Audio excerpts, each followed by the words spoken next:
welcome back to Hop Smell Show. It's Hop. Larry Moth. I was a little slow on that one. We got a request here from an Andy K. It's Moth into the Flame by Metallica. I haven't seen this video. I've heard the song. I haven't seen the video. I think I've heard the song. But I was telling him, I think Metallica actually made a video for every single one of their songs on the new album. That's cool. For YouTube, so.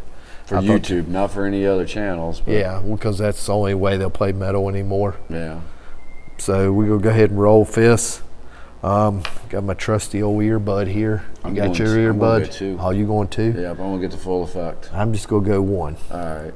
But I don't have nothing to say. I don't know. Here we Leave go. you speechless.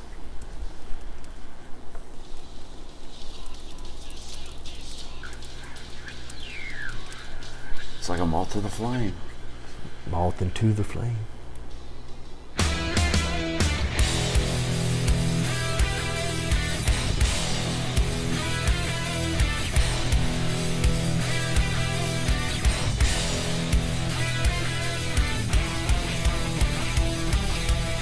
Sounds like Metallica. Yeah. I think this song's pretty rocking though. It's a nice hook. Like what Kurt's doing there.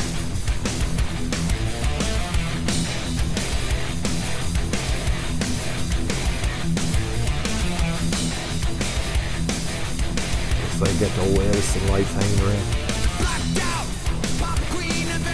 Methamphetamines.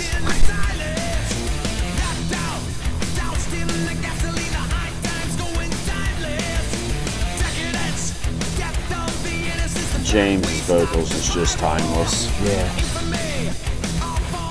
Or just Metallica. I mean, I know we're gonna hear it, yeah, before it's over with.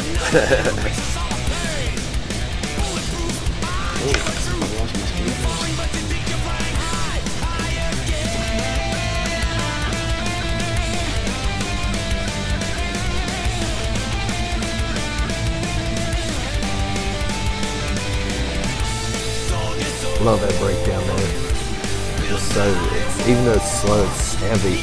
Yeah. It's just thick guitar. So.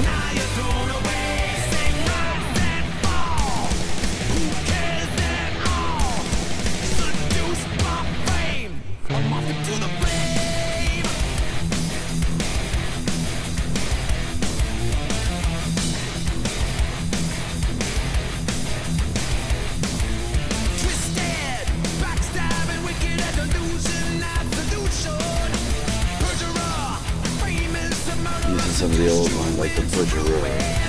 Earlier it was like, the decision. Using some of the old keywords for the changes.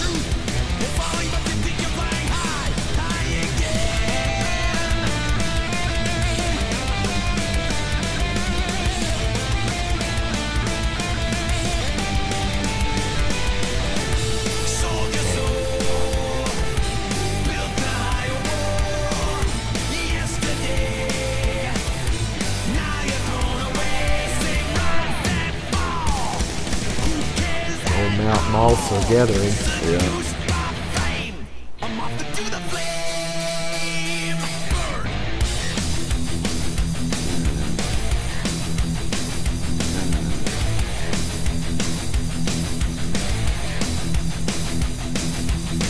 It's definitely a Metallica song, I mean, there's no denying.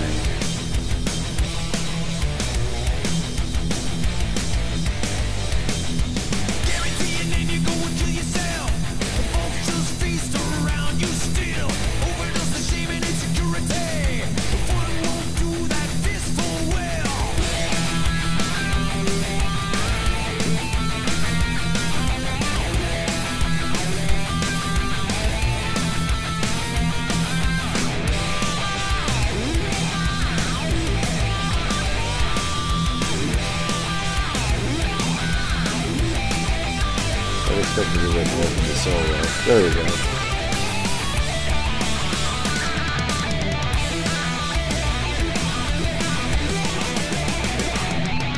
Yeah, he's still showing it. Good player. I've always liked Kurt's. He's definitely a good guitar player.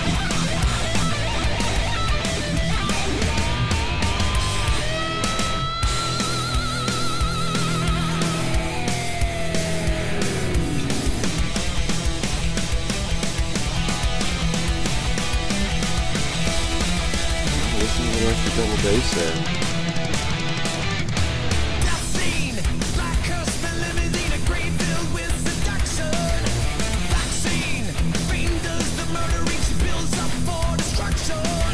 Light it up, there's another keyword for it.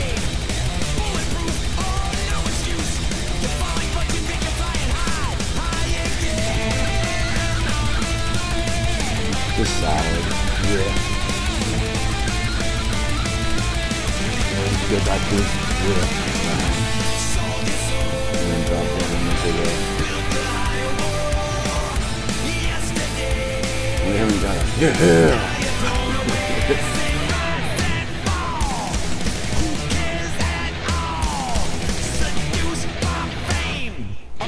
It's got some cool changes. Yeah. I like the changes.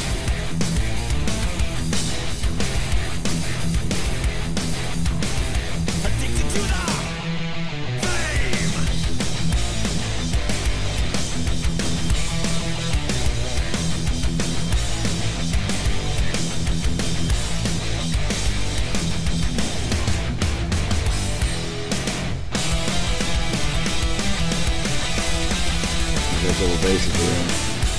Yeah! There wasn't none. James, you let me down. Moth gonna turn it to 11. All right, so what'd you think? I liked it, man. Like I said, typical Metallica. Just a solid Metallica song. So Damn it. I give it a thumbs up.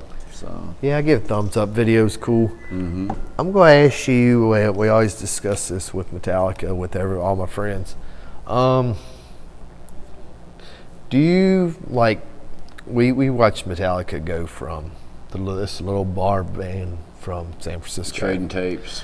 Did you ever think they would be our Led Zeppelin? I would say our Led Zeppelin just because they're probably the biggest band out of the 80s. Yeah. But did you ever foresee them being large, as huge as they are? No, I mean, not really. I mean, but in another concept, yes, because at that point in time, I thought Metallica was God, and they should have been in every household. So, and fruition comes through, I guess.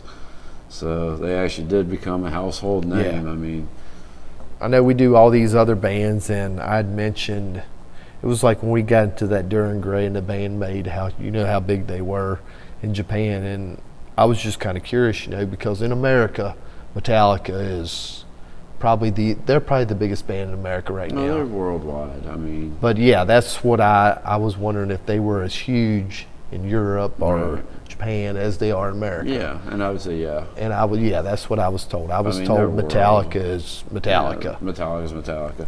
And I think when they got the bass player from Suicidal, that just goes back to the old San Francisco days. Yeah. Because Suicidal's from the San Francisco area, from the Bay Area.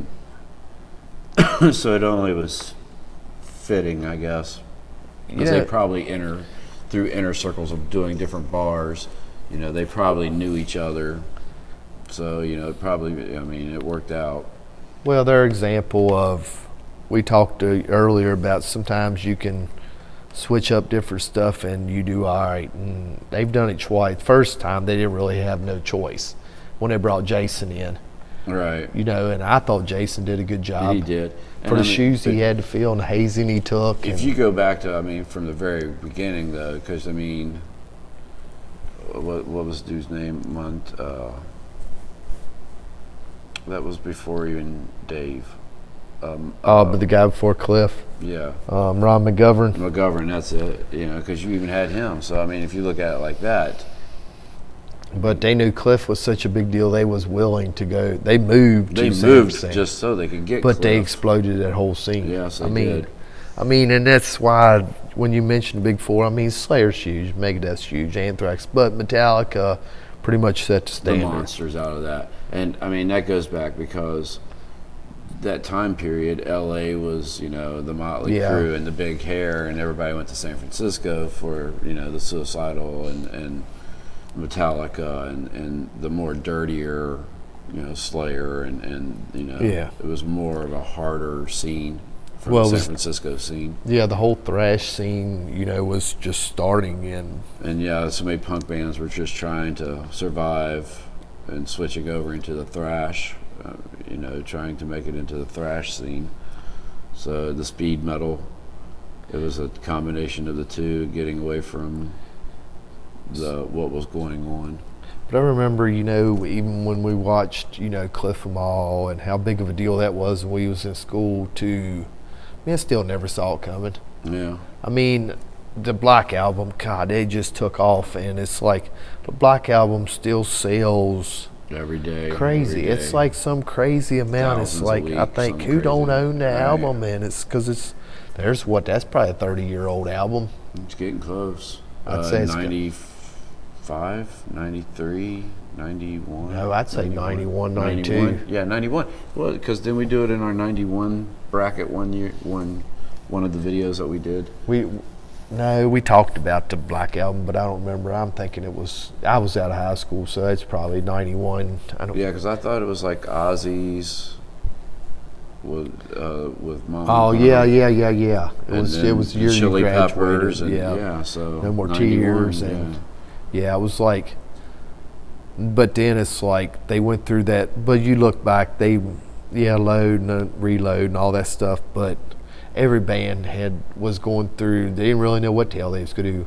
Once grunge hit, it kind of counterbalanced. It probably needed to happen, but then the bands didn't know what the hell to do. After grunge run its phase, it was like music is like, look at all these bands that had no idea. Metallica went through all this stuff. Aerosmith, all them bands did. All trying to find themselves. Yeah, and I mean, Metallica, God, they didn't really get back to their old style till Death Magnetic, where they got back to the longer songs and the riffs and The bass. you know and the then Metallica. I mean, they'd never recapture, you know, Master of Puppets, but or even Justice.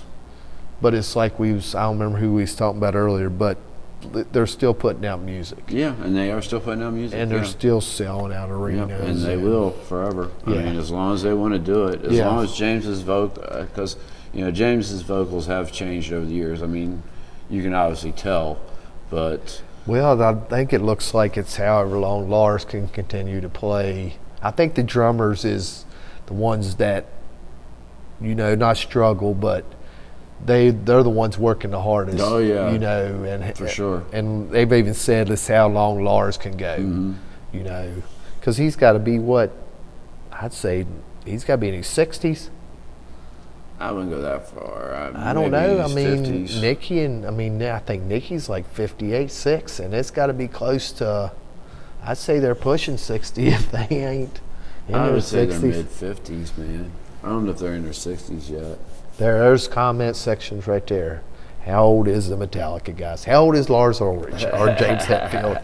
Wikipedia. Yeah, because we did no research. I guess, that was for you, Andy K.